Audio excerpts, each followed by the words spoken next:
Hello बच्चों, आपका हमारे YouTube चैनल हिंदी वाणी में स्वागत है। आज हम पढ़ेंगे कक्षा 9वीं की पाठ्य पुस्तक क्षितिज का पाठ 3 उपभोक्तावाद की संस्कृति। इस पाठ के लेखक हैं श्यामाचरण दुबे। उपभोक्तावाद की संस्कृति नाम के इस निबंध में लेखक का यह उद्देश्य है कि वह लोगों को एक संदेश दे कि आज के बदलते युग में जो नवीन जीवन शैली है उसके साथ साथ उपभोक्तावाद की संस्कृति भी पनप रही है, जो हमारे आदर्शों को खोखला कर रही है। आज उपभोक्तावादी जीवन दर्शन में सुख की परिभाषा बदल गई है, मानव का चरित्र भी बदल रहा है। लेखक ने मानव को विलासिता की वस्तुओं या दिखावे का जीवन न जीने का उपदेश दिया है। विज्ञापनों की चकाचौंध में न आकर अपनी आवश्यकताओं पर ध्यान देना चाहिए। भारतीय संस्कृति परंपराओं के अवमूल्यन के प्रति हमारा ध्यान आकृष्ट करना लेखक का प्रमुख लक्ष्य रहा है। दिखावे की संस्कृति से निरंतर अशांति बढ़ती है, इसलिए दिखावे को त्याग कर सत्य का दामन थामना चाहिए। उसी से ही हमें शांति मिल सकती है। लेखक ने उपभोक्तावादी संस्कृति के बढ़ते प्रभाव के प्रति चिंता व्यक्त की है तथा हमें उसके प्रति सचेत किया है। यही इस निबंध का परम लक्ष्य है। यह पाठ बाजार की गिरफ्त में आ रहे समाज की वास्तविकता को प्रस्तुत करता है। आज का युग तीव्र गति से बदल रहा है। इस बदलते युग में एक नई जीवन शैली का उद्भव हो रहा है। इसके साथ ही उपभोक्तावादी जीवन दर्शन भी आ रहा है। चारों ओर उत्पादन के बढ़ाने पर बल दिया जा रहा है। यह सब हमारे सुख के लिए तथा भोग के लिए हो रहा है। मार्केट में या बाजार में जो नई नई वस्तुएं आती हैं वह सब हमारे प्रयोग के लिए ही होती हैं, यानी हमारी सुख सुविधाओं के लिए ही उनको बनाया जाता है। आज सुख की परिभाषा भी बदल गई है। लोग ये समझते हैं कि वो महंगे से महंगी या नई से नई चीज़ों को प्रयोग करते हैं तभी वो सुखी रह पाते हैं। वस्तुओं का भोग ही सुख समझा जाने लगा है। नई परिस्थितियों में जाने अनजाने में हमारा चरित्र भी बदलता जा रहा है। हम अपने आप को उत्पाद को समर्पित करते जा रहे हैं। आज बाजार विलासिता की वस्तुओं से भरा पड़ा है। आज हमें लुभाने के लिए दैनिक जीवन में काम आने वाली वस्तु के तरह तरह के विज्ञापन दिखाए जाते हैं। उदाहरण के लिए टूथपेस्ट को ही ले लीजिए, जिससे हम दांतों को साफ करते हैं। कितने ही प्रकार के टूथपेस्ट बाज़ार में आ गए हैं। प्रत्येक टूथपेस्ट के अलग अलग गुण बताकर हमें लुभाया जा रहा है। इसी प्रकार टूथब्रश के भी अलग अलग तरह के विज्ञापन दिए जा रहे हैं। इससे हम उनके प्रति आकर्षित होकर आवश्यकता से अधिक वस्तुएं भी खरीद लेते हैं। इसी प्रकार सौंदर्य प्रसाधन की वस्तुओं को देख सकते हैं। प्रतिमाह बाजार में नए नए उत्पादन आ रहे हैं। उच्च वर्ग की महिलाएं तो अपने ड्रेसिंग टेबल पर 30-30 हज़ार रुपये का सामान खरीद कर रख लेती हैं। यह सब उनके उपभोग के लिए कम और प्रतिष्ठा के लिए अधिक है। पुरुष भी इस दौड़ में पीछे नहीं रहते। पुरुषों के प्रयोग का सामान भी अलग अलग प्रकार का हर रोज़ बनाया जा रहा है। इसी प्रकार वस्त्रों की दुनिया में भी यही दशा है। जगह जगह बुटीक खुल गए हैं, यानी दर्जी की नई नई दुकानें खुल गई हैं, जिनमें नए नए डिज़ाइन के कपड़े बनाए जाते हैं या कपड़ों की सिलाई की जाती है। नए नए डिज़ाइन के परिधान बाज़ार में आ गए हैं। प्रतिदिन नए नए डिज़ाइन आते हैं और पहले वाले परिधान हमें व्यर्थ लगने लगते हैं। इसी प्रकार घड़ी का काम समय बताना है। 400-500 रुपये की घड़ी भी यही काम करती है, किंतु अपनी प्रतिष्ठा दिखाने के लिए हम 50-60 हज़ार रुपये की ही नहीं बल्कि लाख 1.5 लाख रुपये की घड़ियाँ भी खरीद लेते हैं। इसी प्रकार म्यूज़िक सिस्टम और कंप्यूटर आदि वस्तुएं भी अपनी सामाजिक प्रतिष्ठा दिखाने के लिए खरीदी जाती हैं। यह बात उच्च वर्ग के लिए ही नहीं अपितु मध्य वर्ग के लोग भी इस मामले में पीछे नहीं रहते। अतः समाज में उपभोक्तावाद की संस्कृति के युग में अंधी होड़ से समाज में जीवन स्तर भले ही ऊपर उठ रहा हो, किंतु सामाजिक एवं सांस्कृतिक मूल्य नष्ट होते जा रहे हैं।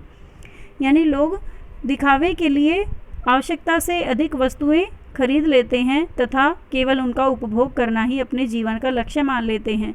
उनके मन में दया, करुणा, परस्पर सामाजिक प्रेम जो अपनेपन की भावना होती है उसके लिए कोई स्थान नहीं रह गया।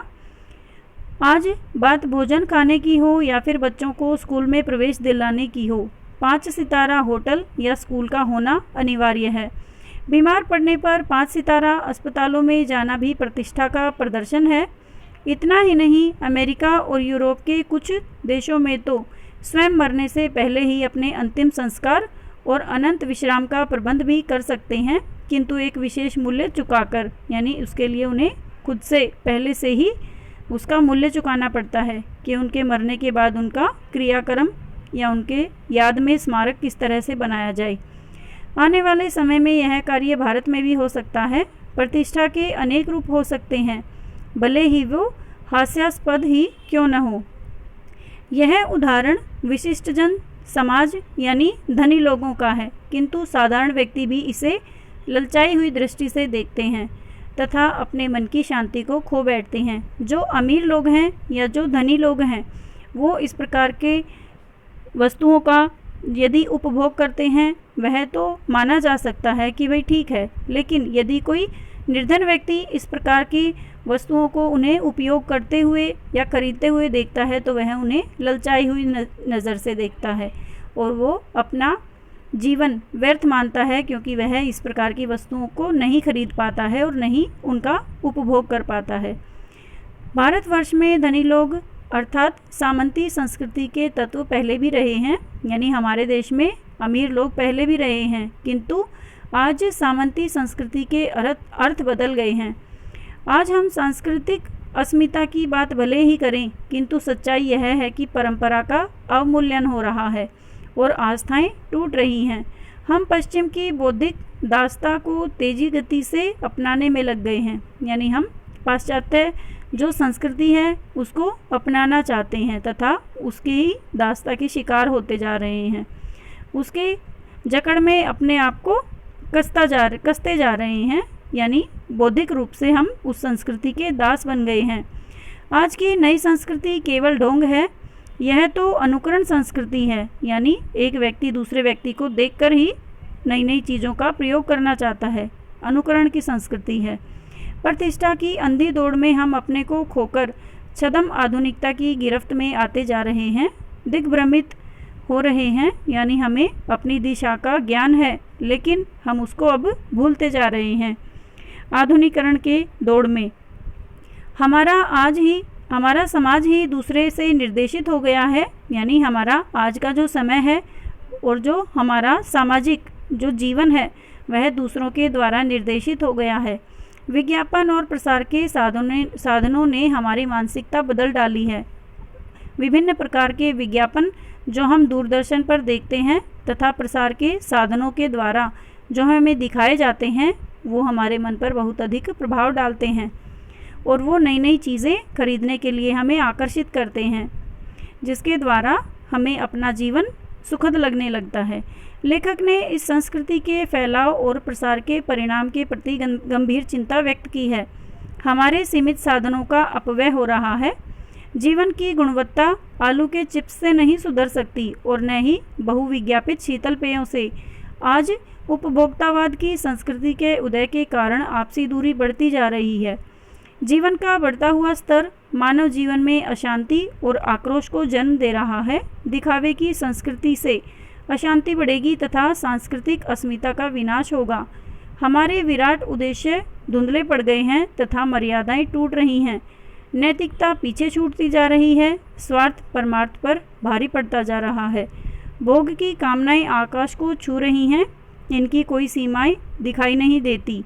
गांधी जी ने कहा था कि स्वस्थ सांस्कृतिक प्रभावों के लिए अपने खिड़की दरवाजे खुले रखें पर अपनी बुनियाद पर कायम रहें। उपभोक्तावादी संस्कृति ने हमारी सामाजिक नींव को ही हिलाकर रख दिया है। यह हमारे लिए चिंता एवं चुनौती का विषय है कि हमें इस प्रकार की संस्कृति को रोकना चाहिए तथा जो वस्तुएं हमें आवश्यक हों, हमारे लिए बहुत अधिक आवश्यक हों, केवल उन्हें ही खरीदना चाहिए तथा उनका सतर्कतापूर्ण प्रयोग करना चाहिए। उम्मीद है बच्चों आपको यह पाठ समझ में आ गया होगा। अगले भाग में हम इस पाठ के अभ्यास के प्रश्नोत्तर पढ़ेंगे।